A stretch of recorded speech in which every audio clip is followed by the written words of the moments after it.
बिस्मिल्लाहिर्रहमानिर्रहीम, अस्सलाम वालेकुम।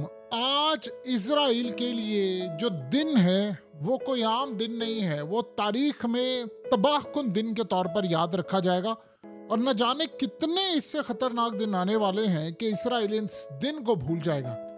इस सूरत हाल में आज इमेजिन कर लें, इसराइल को पैरालाइज कर दिया गया है। जो सबसे ज्यादा तबाहकुन सूरत हाल है वो है नेतन्याहू का कौम से खिताब। जैसे अक्सर औकात हमने देखा होगा जी, मेरे अजीज हमवतनों, मुल्क पर मुश्किल आन पड़ी है, हम आगे हैं। ये जनाब आते हैं मेरे अजीज हमवतनों वाला स्टाइल लेकर और कहते हैं देखिए जी, हिजबुल्लाह ने हमें तबाह करके रख दिया है और हमें बिल्कुल उधेड़ के रख दिया है, पैरालाइज कर दिया है। पहले 7 अक्टूबर को हम पर हमला हुआ, हमारी तबाही हुई, हमारे लोग मारे गए। अब हिजबुल्लाह ने जो हम पर हमलों की बरसात की है, इन्होंने हमें उधेड़ कर रख दिया है, तबाह करके रख दिया है, बर्बाद कर दिया है। अब वक्त आ गया है कि हम इनके खिलाफ जंग छेड़ दें, क्योंकि इन्होंने हमारा पूरा मुल्क पैरालाइज किया हुआ है। नेतन्याहू का हंगामी कौम से खिताब था, यानी उसने असल में आकर कौम को ये बताया है कि देखिए ये कितने खतरनाक हैं और ये कितनी तबाहकुन सूरत है। अवाम इनसे पूछ रही है कि तुम बताओ भाई, तुमने मुल्क के अंदर इतना पैसा लिया, फौज को बजट दिया, एयरफोर्स को बजट दिया, तुम मुल्क बचा रहे हो हमारा, उन्होंने मुल्क आपका उधेड़ के रख दिया है। आप अंदाजा लगाना चाहते हैं तो आप दो चीजों से अंदाजा लगाएं। सबसे पहले इस तस्वीर को देखिए, ये बज़ाहिर आपको एक तस्वीर बिल्कुल ठीक नजर आ रही, लोग घरों में मौजूद हैं, गाड़ियां हैं। अब अगली तस्वीर देखिए जरा, अब उसके बाद जरा हाल देखिए, तबाही का वॉल्यूम आप चेक करें। आप घर में बैठे हैं, इतवार का दिन है और आपका घर आप समेत सारा तबाह हो गया, गाड़ियां आपकी तबाह हो गई, सब कुछ आपका तबाह हो गया। और आपका वजीर आजम आता है और आकर कहता है जी मेरे अजीज हमवतनों स्टाइल कि जी मुल्क के ऊपर आफत आन पड़ी है, अब जंग में कूदना पड़ेगा, कुर्बानी देने के लिए तैयार रहे, बर्बादी होने वाली, इन्होंने हमारा मुल्क तबाह कर दिया, पैरालाइज कर दिया, ये कर दिया, वो कर दिया। लोग उससे पूछते हैं कि क्या हुआ, आप जानना चाहते हैं तबाही कितनी है? आप जरा ये तस्वीर देखिए, ये इसराइल का डिफेंस मिनिस्टर है, ये 3 दिन पहले किस जगह पर खड़ा है? रमात डेविड एयरबेस। और उसके बाद ये वहां पर जाकर कहता है कि जी आप बेफिक्र हो जाएं, हम कमाल तरीके की तबाही करने वाले हैं इनकी, और ये कर एयरफोर्स को कहता है मारो जाकर इनको, छोड़े इस बात को। उससे पहले नेतन्याहू गया इस एयरबेस के ऊपर, वहां पर गया, वहां पर जहाजों का मुआयना लिया, वहां पर F-16 और पता नहीं कौन कौन से जहाज वहां पर थे, हेलीकॉप्टर से पूरा ऑपरेशन का जायजा लिया। वहां जाके कहता है कि देखो हिजबुल्लाह के सामने तुम्हारी एयरबेस है, उड़ा दो इसको, मेरा ऑर्डर है, सब कुछ तबाह दो। और वहां पर जहाजों के आगे खड़े होकर कहता है कौम को, आप बेफिक्र रहें, मैं जिस बेस के ऊपर खड़ा हूं हम ये उड़ाने वाले हैं इनको। और आप जानते हैं आज क्या हुआ है? आज हिजबुल्लाह ने ये एयरबेस ही उड़ा दी है, सारी की सारी एयरबेस तबाह कर दी है। यानी 3 दिन पहले इनका डिफेंस मिनिस्टर जिस एयरबेस पर जाकर हिजबुल्लाह को धमकियां दे रहा था, लिबनान को धमकियां दे रहा था, चंद दिन पहले इनका प्राइम मिनिस्टर नेतन्याहू जिस बेस के ऊपर जाकर धमकियां दे रहा था कि हम लिबनान को सफासी से मिटाने जा रहे हैं, मैं यहां से ऑर्डर कर रहा हूं एयरबेस को, एयरफोर्स को कह रहा हूं कि इसी एयरबेस से उड़े, और उड़कर जाकर तबाह करके वो एयरबेस ही उन्होंने उड़ा दी।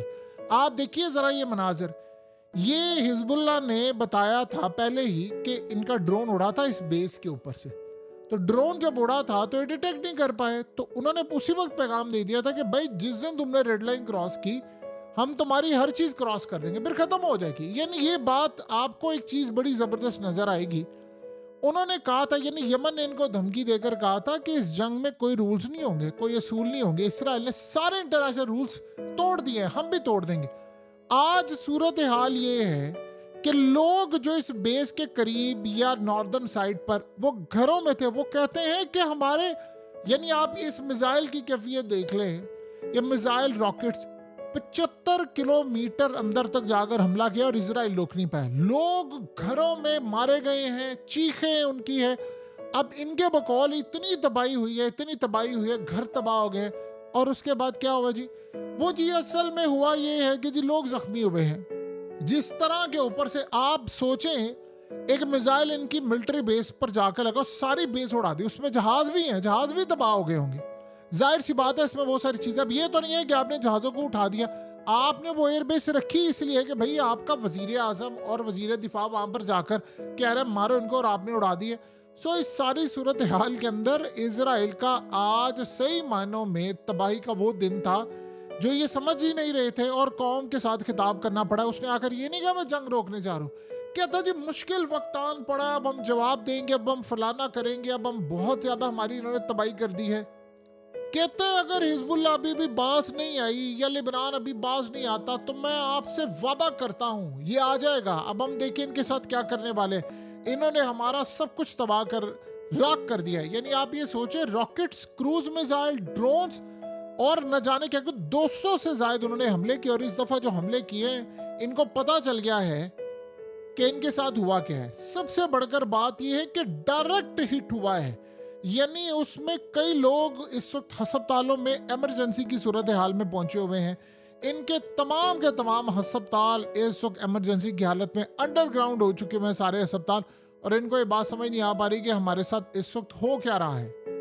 स्कूल, यूनिवर्सिटीज, ये सारे हाइफा और एरियाज में इस वक्त बंद हो गए हैं, और आप अंदाजा लगा सकते हैं कि इनके मेयर की चीखें निकल रही हैं। यानी इस वक्त सबसे बड़ा मसला हुआ है कि लिबनान जो हमले कर रहा है वो इनकी सिक्योरिटी साइट्स, इकोनॉमिक साइट्स और फैसिलिटीज पर हमला कर रहा है। यानी आप ये देखें कि हाइफा, किरियात ये वाले एरियाज, और ये पहली दफा हुआ है 2006 के बाद उन जगहों पर तबाही की जा रही है जहां पर इन्होंने बनाया सब कुछ।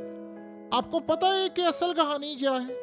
ये जरा आप देखिए तो सही, ये तस्वीर आपको, ये तस्वीर मिलती जुलती नजर आएंगी, बड़े तरक्की याफ्ता। ये असल में नेतन्याहू का ग्रैंड प्लान है। ये इनका गजा विजन 2024 को चुराकर विजन 2035 है। अब इसमें अगर आप गौर से देखेंगे तो इन्होंने ये सारा जो नक्शा है, ये तस्वीर जो आप देख रहे हैं, ये गजा की है। ये इन्होंने बताया है कि हम गजा को फ्यूचरिस्टिक सिटी बना रहे हैं, उसकी ऑयल गैस चोरी करके यहाँ पर ऐसा सिस्टम होगा कि पूरी दुनिया भूल जाएगी न्यूयॉर्क सिटी को या लॉस एंजलिस को या अमेरिका या दुनिया की तरक्की याफ्ता मुल्कों को। हम ऐसा शहर आबाद करेंगे, दुनिया भूल जाएगी हर मुल्क को, हम इतनी तरक्की बनाएंगे यहाँ पर। और किसका लैंड है? ये गजा के लोगों का लैंड है कि जी हमने उनको वापस नहीं आने देना। खंडर इसलिए किया था, और बेशरम देखिए कैसे हैं। यानी जब तबाही की है तभी मनाजिर भी जारी कर दिए कि यहाँ पर फ्री ट्रेड जोन होगा या फलाना होगा, ये होगा। ये सारे नक्शे मैप, पूरा मास्टर प्लान उन्होंने रिवील किया है। अब आप एक बात बताइए, ये तो इनके प्लान है, कुदरत के भी तो कुछ अपने प्लान है। भाई अपना पहले किरियात शमूना बचा लें, अपनी पहले रमाद एयरबेस तो बचा लें जहां से हमला करने के लिए जाना है। सो इस सारी सूरत हाल के अंदर आपके प्लान्स यहाँ पर धरे के धरे रह गए हैं, और आप सोचें कि इस वक्त उधेड़ कर रखा हुआ है इनको। और सबसे बड़ी बात है कि इजराइल ने अब हमला करना, उनके सबर का पैमाना हो गया लबरेज। और सबसे बड़ी बात यह है कि जो रिहायशी हैं इस वक्त नॉर्दर्न की साइड से, वो सारे के सारे छोड़कर जा रहे हैं, सारे के सारे शहर भी खाली कर रहे हैं, और गालिबन इस वक्त हाइफा शहर खाली होने के लिए जा रहा है।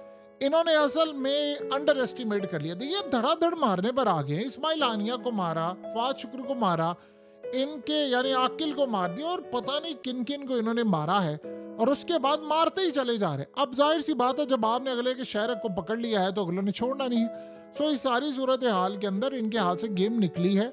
और अभी आप देखेंगे इजराइल हमला करेगा, वो इससे कम से कम 10 गुना ज्यादा स्ट्राइक करेंगे। और अब जो वो मिसाइल इस्तेमाल करे वो बड़े लॉन्ग रेंज और बड़े खतरनाक मिसाइल हैं। और आप एक बात का अंदाजा करें, आपको खबर मिली है जी इंटरसेप्ट कर लिया इन्होंने, कुछ रोक लिया, फलाना कर लिया। लोग कह रहे हैं कि हमने ऐसी तबाही पहले कभी नहीं देखी थी कि हमारे घरों के ऊपर मिसाइल आकर गिरे, उनके रिश्तेदार मारे गए, और उनको इजाजत नहीं है। वहां पर मिलिट्री ने सारा टेक ओवर किया। भाई इजाजत नहीं है कि आप मीडिया पर बात कर सकते, मीडिया को वहां जाने की इजाजत नहीं है। नैरेटिव वही देना जो फौज ने देना है, नैरेटिव वही होगा, तो जाहिर सी बात है फौज को पीछे से ऑर्डर जो है वो नेतन्याहू के, वहाँ फौज खुद तो काम नहीं करती। यानी वो ऐसा मुल्क तो है नहीं कि फौज ने जो कहना है सियासतदानों ने करना है, वहाँ पर सियासतदान ही सब कुछ होते हैं।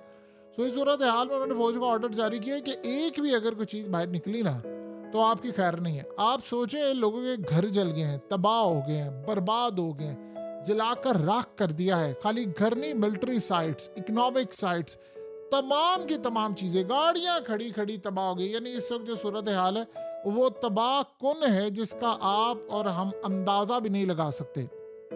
देखिए अगले कुछ अरसे के अंदर हालात क्या बताने जा रहे हैं। हालात इंडिकेट करने जा रहे हैं कि आने वाले वक्त के अंदर चीज़ें मुकम्मल तौर पर कंट्रोल से बाहर हैं और इजराइल में एमरजेंसी नाफिज होने वाली है। और इस वक्त नेतन्याहू ने जो आकर कौम को, मेरे अजीज़ हमवतनों, मुल्क आ गया मुश्किल में, मैं बचाने के लिए आ रहा हूँ, आप यकीन कीजिए कि इन्होंने अगला प्लान बनाकर रखा हुआ है कि हमने लीडरशिप को उड़ाना है, तो उन्होंने बदले में फिर नेतन्याहू पर हमला करना है। सो ये ज़्यादा दूर नहीं है एक बहुत बड़ी लड़ाई, लेकिन एक बात तय है, इतने अंदर तक डीप इनसाइड जाकर हमला करना ये इजराइल ने कभी सोचा नहीं था।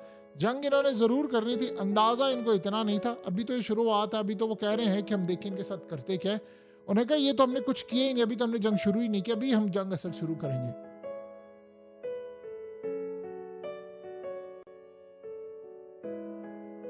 हकीकत टीवी को सब्सक्राइब करना मत भूलें, वीडियो को लाइक करें, शेयर करें और कमेंट सेक्शन में अपनी राय का इजहार ज़रूर करें।